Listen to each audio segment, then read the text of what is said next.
Hi friends, welcome back to Mallesh Guttikonda talk show. Karthika Purnima. Friends, before going to video, please subscribe my channel. చాలామంది videos చూస్తున్నారు కానీ subscribe చేయట్లేదు. Please subscribe my channel.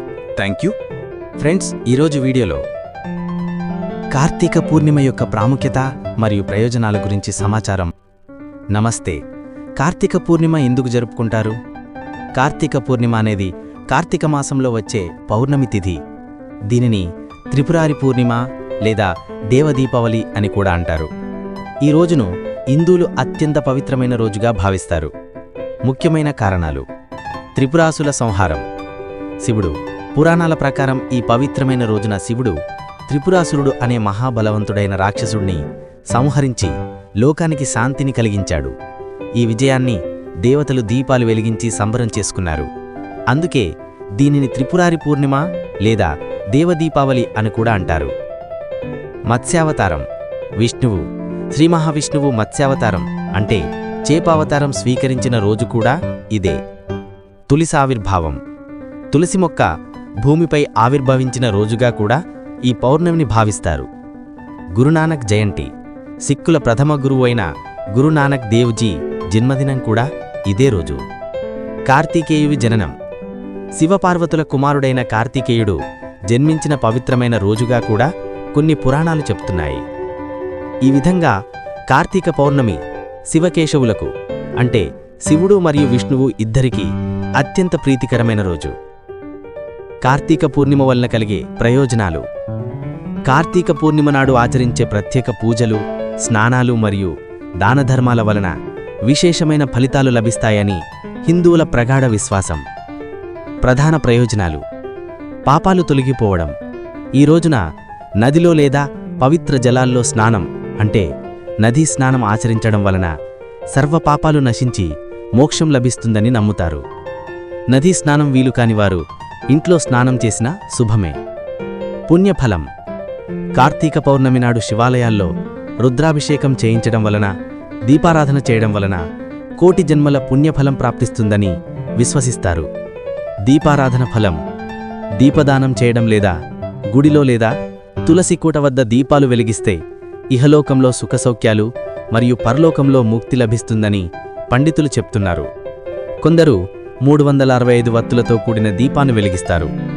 ఇది సంవత్సరంలో ప్రతిరోజు చేసిన దీపారాధన ఫలితాన్ని సూచిస్తుంది. శుభకరం.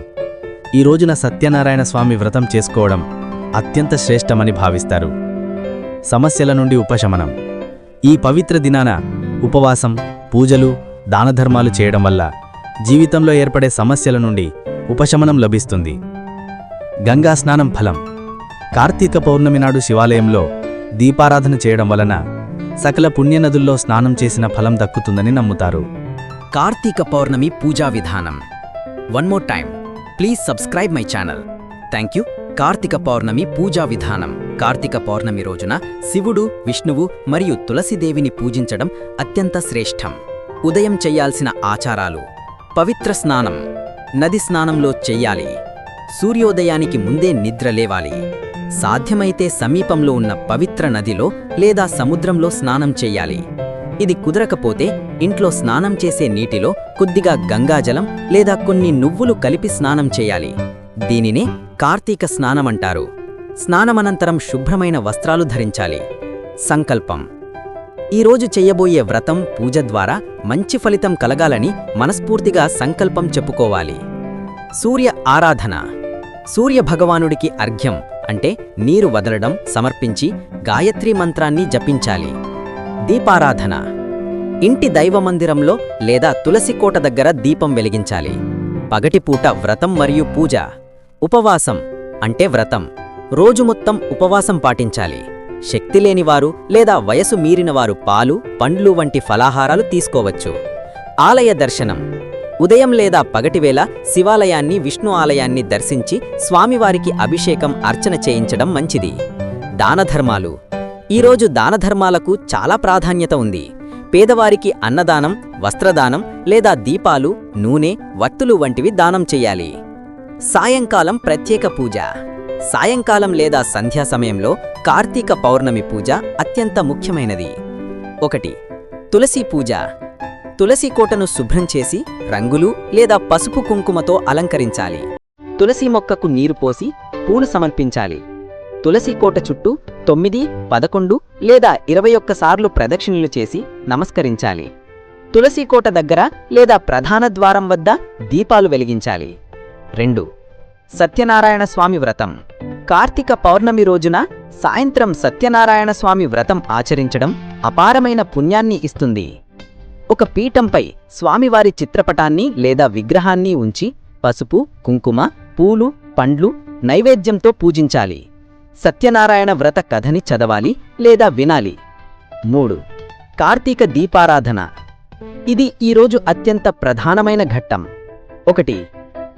ఆలయంలో దీపం. సమీపంలోని శివాలయంలో లేదా విష్ణు ఆలయంలో ఒక దీపం వెలిగించాలి. 365 వత్తుల దీపం. ఇంట్లో లేదా ఆలయంలో 365 వత్తులతో అంటే సంవత్సరంలో అన్ని రోజులకు గుర్తుగా దీపం వెలిగించాలి. ఇది ఏడాది పొడవునా దీపారాధన చేసిన ఫలితం ఇస్తుంది. దీపదానం. వీలైతే అరటి దొన్నెల్లో దీపాలు వెలిగించి వాటిని పవిత్ర జలాలలో అంటే నది లేదా చెరువుల్లో వదలడం దీపదానం వలన ముక్తి లభిస్తుందని నమ్మకం. 4. రాత్రిపూట ఆచారం. చంద్రుడు ఉదయించిన తర్వాత ఆయన్ని దర్శించి చంద్రుడికి నమస్కరించి అర్ఘ్యం సమర్పించాలి. ఉపవాస సమాప్తి. చంద్రుడు దర్శనం అయిన తర్వాత ఉపవాసాన్ని సమాప్తి చెయ్యాలి. సాత్వికమైన అంటే వ్రతానికి సంబంధించిన ఆహారం అంటే ఉప్పు, కారం లేని వంటకాలు లేదా కేవలం పండ్లు, చలిమిడి, పాలు వంటివి స్వీకరించాలి. గమనిక: పూజ మరియు వ్రతం ఎంత భక్తి శ్రద్ధలతో చేస్తే అంత మంచి ఫలితం ఉంటుంది. నియమ నిబంధనల కంటే నిజమైన భక్తి అనేది అవసరం. Thank you friends. Thank you very much all your love and support. Signing off, మీ మల్లేష్ గుత్తికొండ.